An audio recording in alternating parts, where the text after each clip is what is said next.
Hi there. Okay, let's mark. Remember to mark clearly, indicating how many points each question has scored, and include advice on the question. If somebody's done something wrong, write what they should have done. Okay, let's go. So number one, y equals x to the power of 4. Well, from memory, you should know that its shape is something like that. It's like x squared, but it's been compressed or stretched in the y direction. Remember, if x is raised to the power of 4, doesn't matter what it is, it will always end up being positive. Minus 1 to the power of 4 is 1. So this is why this function is always positive. It doesn't get negative anywhere. The second function, 1 over x, is your classic reciprocal, and you should have something looking like that. It's 2 marks. Only 1 mark if they've put it in the wrong quadrant. 2 marks if it's fully correct. The last question, part B, well, if you have x cubed and it's transformed to 8x cubed, what has happened is the function has been actually multiplied by 8. And you're going to get 2 marks. 1 mark is for saying stretch, and the other mark is for scale factor 8. Oh, sorry, stretch in the y direction. Okay, it's very important. Stretch in the y direction. If they've only said stretch, scale factor 8, 1 mark out of 2. Okay, next, sketch the curve y equals x cubed, and your cubic should look like that. Okay, no marks if it's the wrong way around. Describe the transformation that maps y equals x cubed to y equals minus x cubed.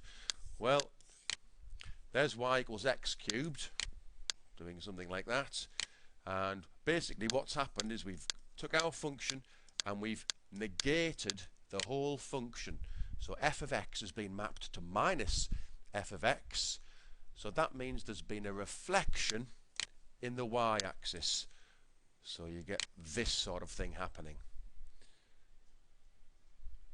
Okay, so part 2, you should say for 2 marks, reflection, and for the other mark, in the y-axis. Part 3, y equals x cubed is translated by p units parallel to the x-axis. So if you translate in the x-axis, you have to add to the x inside the bracket. Okay, so f of x is going to be transformed into f of x. Now if you translate by p units, you have to subtract p. Okay, so that's what's going to happen. So this will turn into that. I've subtracted p inside the bracket. Okay, number 3. Y equals 1 over x squared. Well, it's reciprocal, but it is always positive. So you get that shape. And if you look at part 2, just like the question before, we've had an alteration inside the bracket. So that is a translation of 3 units in the x direction. So the sketch is going to look something like this. It's going to move 3 units in the positive direction.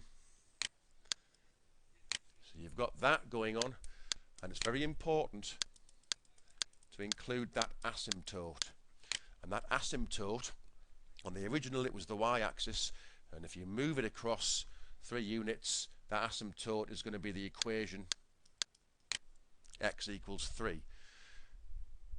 So that's part 2. So that's the sketch of the curve. 2 marks. Only 1 mark if they've moved it the wrong way. Part 3, describe fully the transformation. Well, it's very simple. You've got a function, and how has it changed? Well, a 2 has appeared on top. Now this is a fraction, so the numerator is increased by a factor of 2.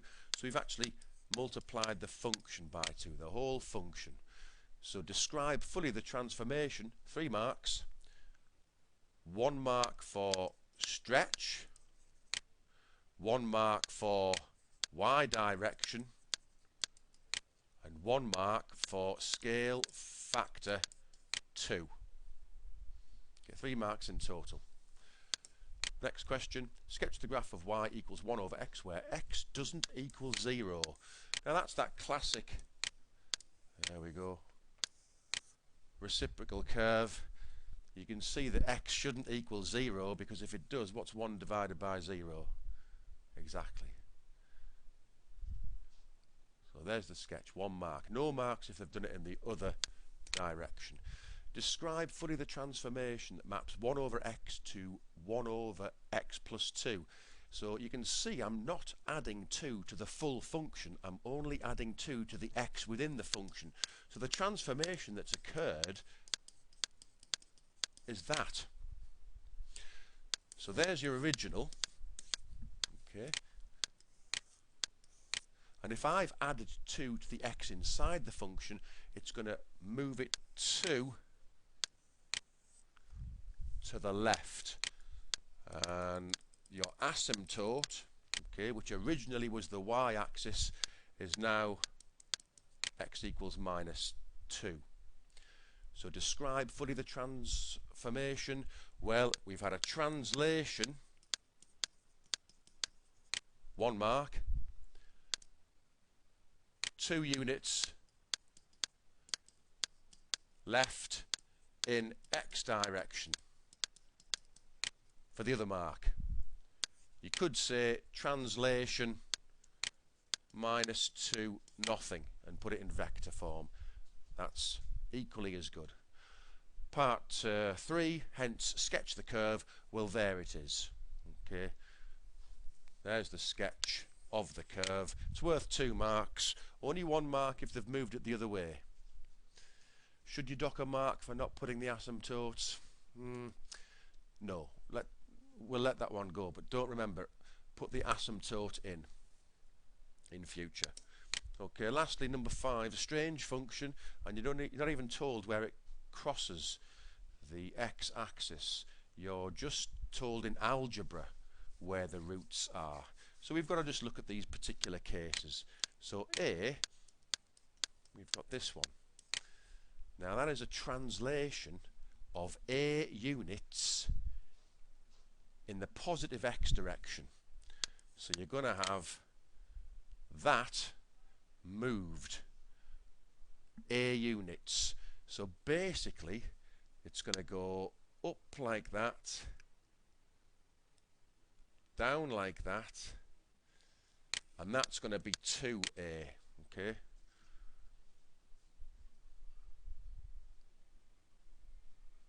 right.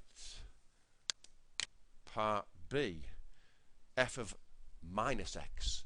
Now when you put a minus inside the x, what you do is you reflect in the y direction.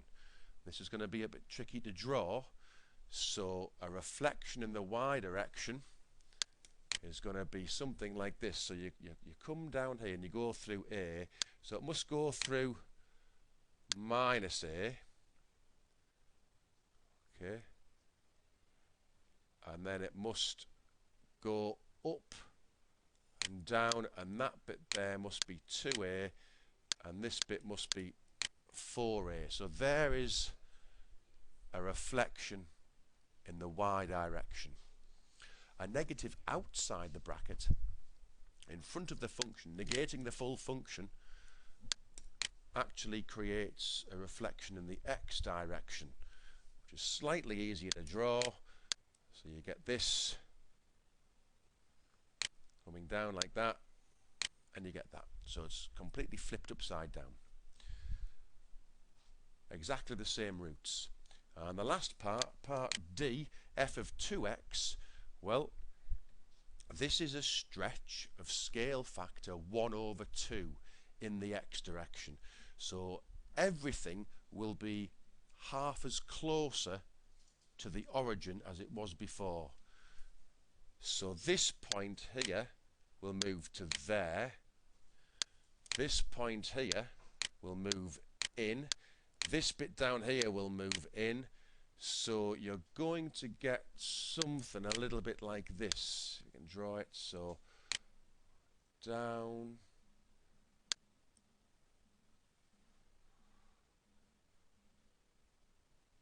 Okay, and then like that.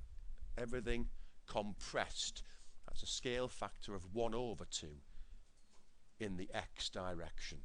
Now they're all worth 3 marks. Each one a point for the sketch and a couple of points for stating the transformations. You've got to say what they are. So this first one, this was translation A units x direction. This one, reflection in the y-axis. This one, reflection in x-axis. And this last one, stretch, scale factor 1/2 in x direction. Okay, 3 marks each.